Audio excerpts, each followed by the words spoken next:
competitive world, average won't cut it. The Success Launch Point shows you how to stand out, deliver massive value, and rise above the crowd. With on-demand courses, expert coaching, and a community focused on growth, you'll accelerate your career and your paycheck. It's time to level up. Check out modernobserver.com/launchpoint.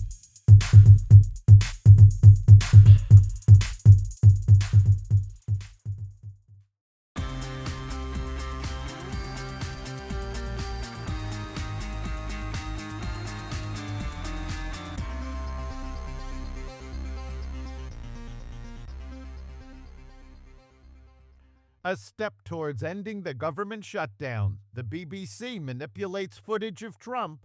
Consumer sentiment drops, and more. Welcome to the Raw Naked Truth. I'm your host, Eric Lopkin, and here's the news you need to know. The Senate voted 60-40 on Sunday night to advance a legislative measure paving the way to end the 40-day federal government shutdown and potentially reopen the government as early as this week. 8 Democrats joined Republicans to advance the measure, while a number of other Democrats, citing the lack of guaranteed Affordable Care Act extension within the bill, voted no. The measure secures a future vote on extending expiring ACA subsidies, guarantees back pay for federal workers, and blocks further layoffs. The resulting compromise package provides full fiscal year funding for military construction, Veterans Affairs, agriculture, and the legislative branch, while funding the remainder of the government through January 30th, 2026. Supreme Court Justice Ketanji Brown Jackson on Friday night temporarily halted a federal judge's order that would have required the Trump administration to make November's full SNAP food assistance payments by Friday, November 7th. Jackson said the pause will remain in effect until 48 hours after the First U.S. Circuit Court of Appeals issues a judgment on the matter. Her order didn't rule on the substance of the case. Earlier Friday, the Trump administration had announced that it was preparing to fully fund the benefits in accordance with the original lower court's order, even as the Justice Department lawyers were trying to block it. Following the decision, the U.S. Department of Agriculture told states to stop attempts to distribute SNAP benefits to low-income Americans during the ongoing government shutdown.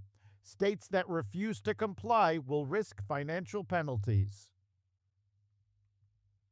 Airlines canceled at least 1,000 U.S. flights Friday after the FAA ordered 10% flight reductions at 40 airports across the country over the next week as air traffic controllers missed a paycheck due to the government shutdown.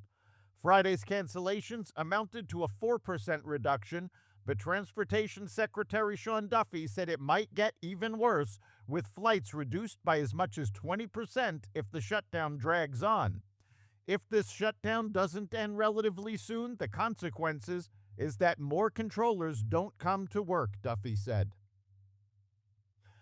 President Donald Trump has urged Senate Republicans to abolish Obamacare and reroute federal health care spending directly to individual Americans. In a Truth Social post Saturday morning, Trump wrote, "I am recommending to Senate Republicans that the hundreds of billions of dollars currently being sent to money-sucking insurance companies in order to save the bad health care provided by Obamacare be sent directly to the people so that they can purchase their own much better health care and have money left over." Trump says that Americans could receive a $2,000 tariff dividend. According to a Sunday morning Truth Social post, the dividend will be paid to everyone except high-income people, with Trump adding that those against tariffs are fools. The announcement came just days after the Supreme Court heard oral arguments challenging the president's broad-based tariffs. China launched its largest and most advanced aircraft carrier, the Fujian, marking a significant step forward for Beijing, which now has the world's largest navy in terms of sheer number of ships.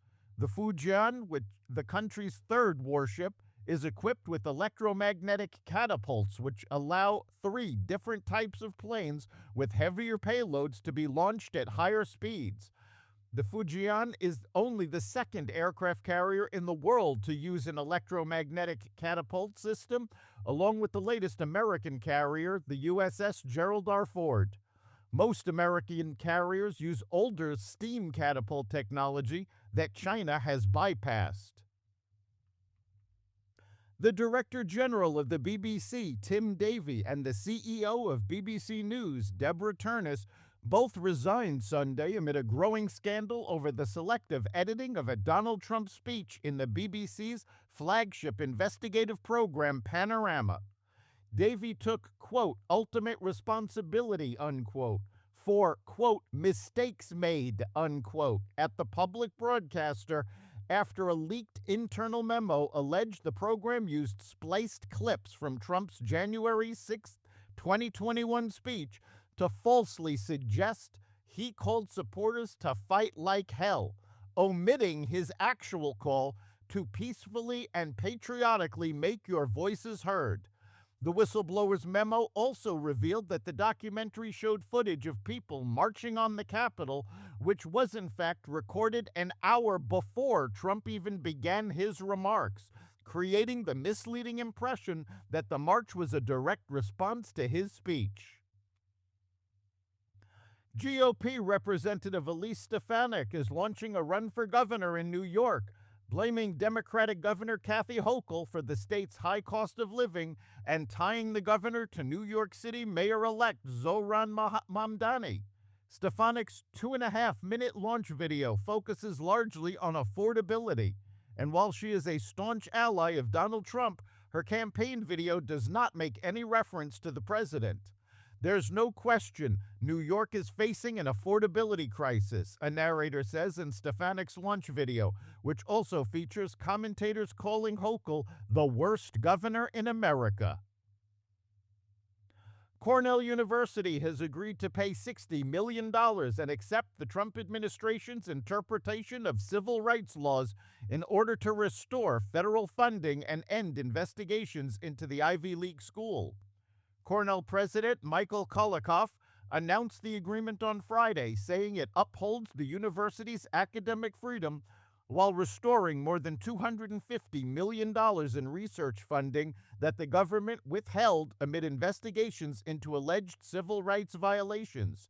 He said the government's funding freeze had stalled research, upended careers, and threatened the future of academic programs. The university agreed to pay $30 million directly to the U.S. government, along with another $30 million towards research that will support U.S. farmers. The agreement is the latest struck between President Donald Trump's administration and elite colleges he has accused of tolerating anti-Semitism and promoting far-left ideas. Trump is still locked in a standoff with Harvard, the nation's oldest and wealthiest university, and lately has tried an incentive-based approach by offering preferential access to federal funding for other schools that sign on to his political agenda.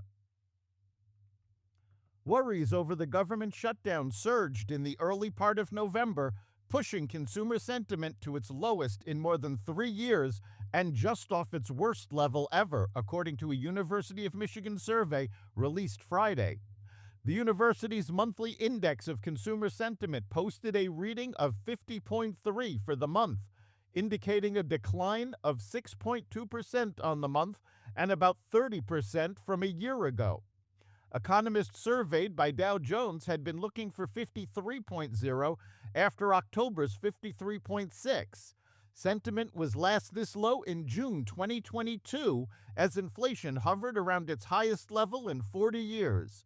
Concerns about the ongoing impasse in Washington topped consumers' fears, outweighing a boost in sentiment from new record highs in stock prices, said Survey Director Joanne Hugh. With the federal government shutdown dragging on for over a month, consumers are now expressing worries about potential negative consequences for the economy, Hugh said. This month's decline in sentiment was widespread throughout the population, seen across age, income, and political affiliation. The Farmers Almanac, a 208-year-old American institution, announced that it was ending publication with its current 2026 edition due to financial issues. Since 1818, readers have relied on the Farmers Almanac for long-range winter forecasts and articles about crops, gardening, cooking, and home remedies. This decision, though difficult, reflects the growing financial challenges of producing and distributing the almanac in today's chaotic media environment, the company said in its official statement. That's the Raw Naked Truth. You can catch every episode of the Raw Naked Truth Daily News Brief, as well as our sister podcast, Carnivore Radio, with news analysis and commentary, and the rest of the Xvadio Podcast Network at xvadio.com, the Apple Podcast app, YouTube, Rumble, Spotify, iHeartRadio, Audible, Amazon Music, and other platforms that respect freedom of speech. We'll see you next time.